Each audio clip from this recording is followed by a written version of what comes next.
Before the heady days of video games, iconic children's characters are usually found in cartoons.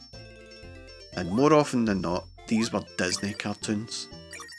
Mickey Mouse had become a global icon, and when video games took off in the 1980s, Disney wanted a piece of the commercially lucrative action, and over the 80s, Mickey Mouse was licensed to a few developers who developed games for various home micros and 8-bit consoles, with little success.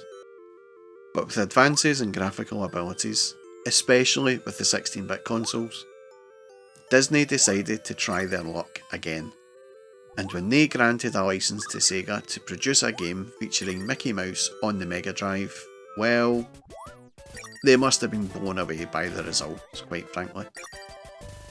Mickey Mouse and the Castle of Illusion is one of the best looking games to ever grace a TV screen, and not only that, it's a damn fine game to boot. The plot of the game is, as you would expect. Minnie Mouse has been captured by the evil witch Mirabelle, who wants to steal Minnie's youth and beauty, and it's up to Mickey to save the day. Along the way, Mickey must collect the 7 gems of the rainbow before he can face off against Mirabelle and save his beloved Minnie. As soon as you start to play the game, you instantly get this Disney feel and vibe to it. The visuals are bright and colourful, and I feel do an outstanding job of capturing the essence of Disney animations of the past. The quality of the animation looks like it had been done by Don Bluth or something. The villains are all typical childhood-ish in their appearance. Toy soldiers, small planes, clowns, and even the creatures have these typical Disney faces on them. It really is a great display of what the Megadrive could do in those early days.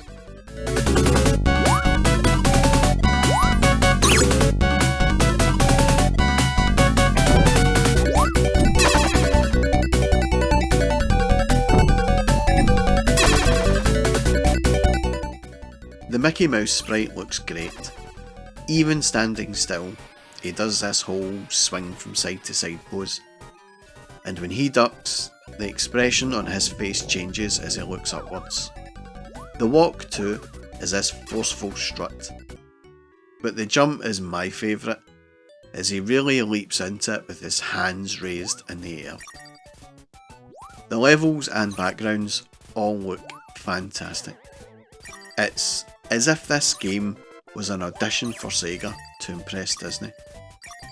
The forest in the opening level looks just so good, with trees reaching out to the very far end of the woods, with some good use of parallax scrolling, adding extra depth to the caves with the waterfalls. The soft waterfall effect here is outstanding, and again even more impressive parallax scrolling on show. The food level looks like something from Alice in Wonderland, or some kind of weird, trippy, LSD-induced dream. And the rest of the level, with the swinging from the light switches and the light going on and off as you grab, such nice attention to detail throughout the whole game. The music is every bit as good as the visuals.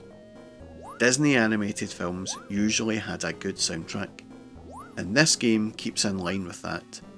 Each tune is great at setting the atmosphere for each level, with the cave one in particular sounding ever so slightly echoey, but still managing to sound light-hearted and upbeat at the same time. The sound effects are pretty good as well, although when Mickey bumps his head as he jumps, the sound is quite cringy and painful sounding too. But the sounds of the collected icons, the jumps, the landing on enemies, it all just fits so nicely into the game's atmosphere and feel.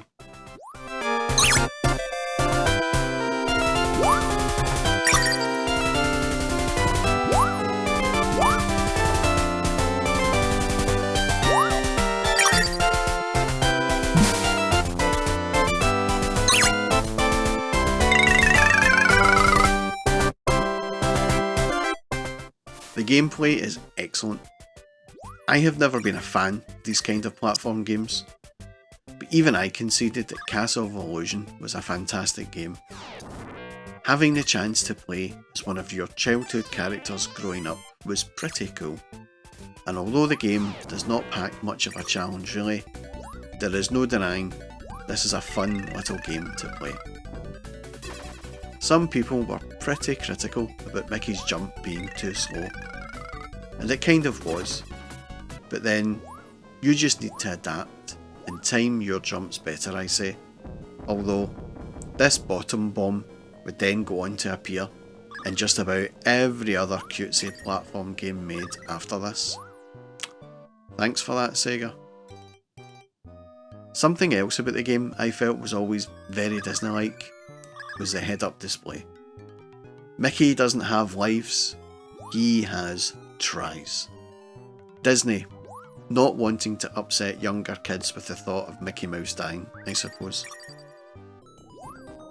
A mate of mine managed to pick this up on import before it got released in the UK, and even though the story made no sense as it was all in Japanese, it didn't stop us having a go on it. And even though it did only take about 30 minutes to complete, it was an enjoyable game to play.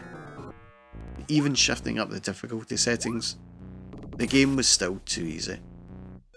But then, it's not like Disney were wanting to make the game super difficult to play, as this might have put younger gamers off.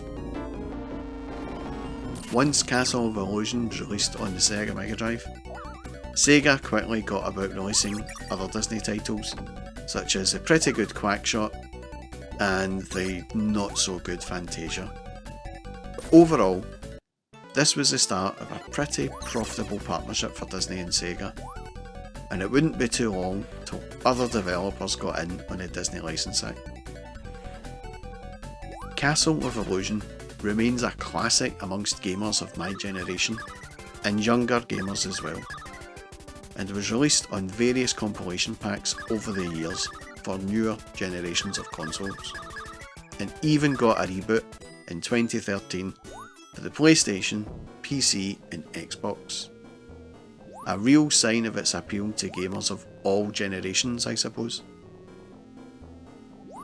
And that was my look back at Castle of Illusion on the Mega Drive. If you like this video, then please do give me a sub and a thumbs up, or maybe even a comment or two below about your memories of Castle of Illusion. That's all from me, folks. Thanks for watching.